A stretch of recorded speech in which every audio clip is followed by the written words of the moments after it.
You know, it seems like almost every week there's another new G-Shader mod, and what do you know, today we do have a new one. This is the one and only Physical Sky and Cloud Shader mod. Now, if you're wondering, whoa, Necros, hold on a second.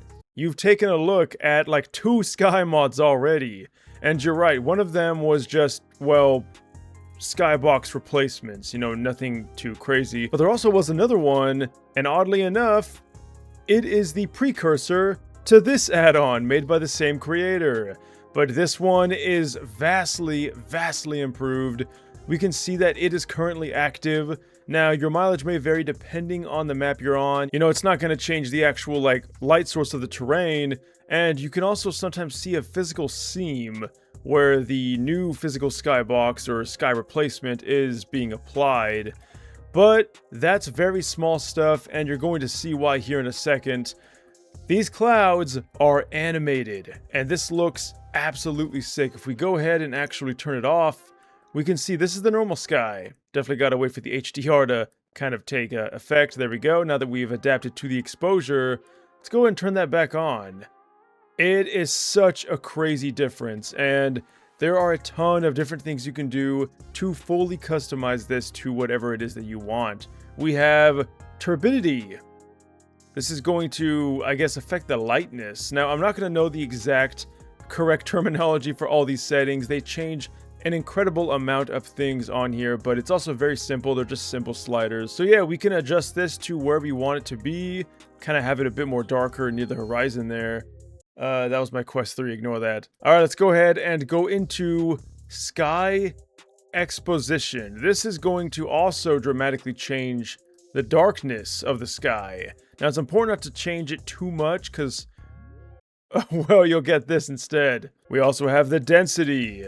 This is going to change the, well, density of the cloud. So if we go all the way down, we can see that everything kind of becomes kind of homogeneous. Everything just really blends together, and it does look cool. You know, if this is what you're going for, you totally have that option. We can also go ahead, if we go back to density, so we can get the right amount, we can change the coverage. This is going to choose how much of the sky is going to be encompassed by the clouds. And in my opinion, this is one of the most important features of this add-on, so you can truly get the cloud effect that you're looking for. You know, if you want to have a ton of clouds that literally coat the entire sky with small pockets, you can totally do that. And these clouds, by the way, look freaking awesome, man. I ain't trying to hype up this mod too much, but seriously, this looks good, and we're only getting started. Next up, we have sun intensity. Of course, this is going to make it really bright, and yeah, we can do that. But we're not going to do that. We're going to go back down to a very respectable amount. And then we can also choose first attenuation. Now, again, this kind of just seems to make the sun, well, brighter, but it could have other effects. We also have second attenuation. These two kind of go hand in hand to get the correct brightness level that you're looking for. We have cloud fog. This is going to add a bit more of like a foggy effect, as you can see. And again, just being able to fully customize all these settings is, I think, the absolute best part of this add-on. We have some cloud ambient to kind of make it, kind of feather it in. It does remove some of the cloud details, but it can create a pretty striking looking image if that's what you want. We also have cloud speed. Now, this is a very important one. We're going to go ahead and lower the coverage here so we can get a better effect. Alright, so yeah, this is obviously going to make the clouds just kind of go across the sky much faster. Really important feature in my opinion. We also have cloud minimum. You can see like the height of it, so we can make the clouds go higher if we want, or lower, but this is the lowest we can go. And then we have a maximum amount, which kind of adds some extra height to the clouds. Now, I'm definitely getting deja vu from that other add-on. Of course, again, this is the upgraded version of it, and I can tell you it looks a lot better. We also have power. Now, power, speed, and scale, I actually do not know what these change, because from my testing that I've done previously with this add-on before I hit record, I can't seem to get it to really do anything that I can notice. So if you know what that's all about, then you do have those options. But that's all the base features of this add-on. Again, I'm going to go ahead and turn it off. You can see boring sky. I'm kind of used to the clouds. And now we have it on. Now let's go ahead and see what this does look like on 2 other different maps. Alright, and here we are on Fork North, an incredibly cool reimagining of the classic Fork map, but of course with a snowy touch.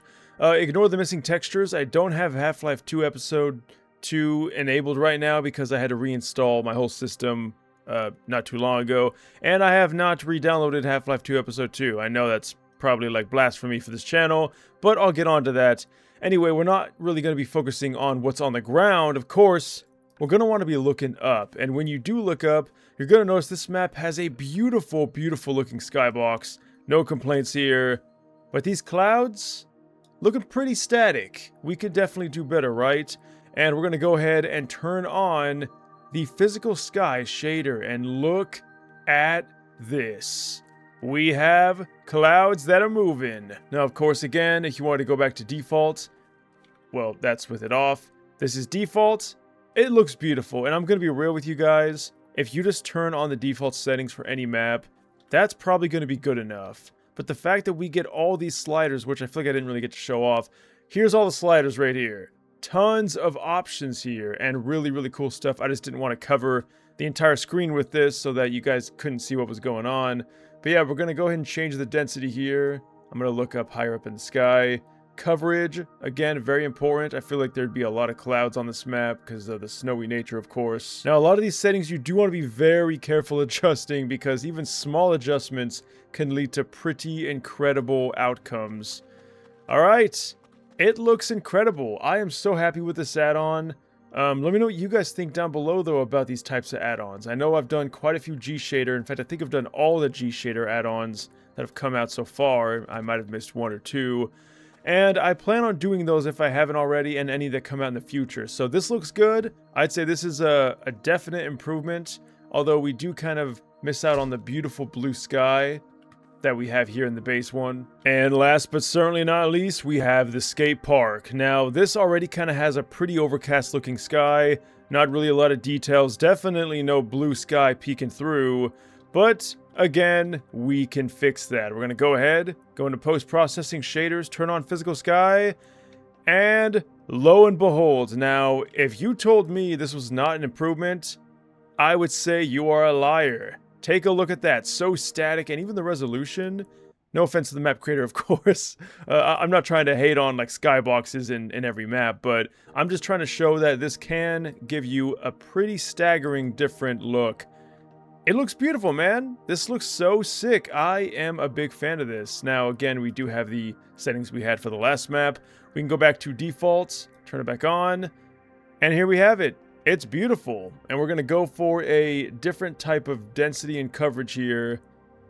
Make it very, very small. There we go. And then for the sun intensity, if you don't like it, you can lower it, but you want to make it somewhat high because you do need that for the clouds to properly show. Alright, so we are going to increase the speed. Now, I'm not going to lie to you, this is pretty freaky with the speed up this high. It kind of feels like there's a massive storm coming. There we go. Okay, you know, that's still pretty fast. Wait, what's the max speed? Okay, yeah, that's pretty freaky. We're gonna go back to a normal speed, and that's pretty much it, guys. I don't know what else to say. What do you think about this down below? I would love to hear your thoughts on these types of add-ons. Do you like them? Do you hate seeing them? As always, would love to hear your feedback. If you want to leave a like and subscribe, that would really help the channel out. And I want to thank you guys for watching this until the end. Let me know what you want to see in the next video. And until next time, stay awesome. Thanks for watching, and farewell.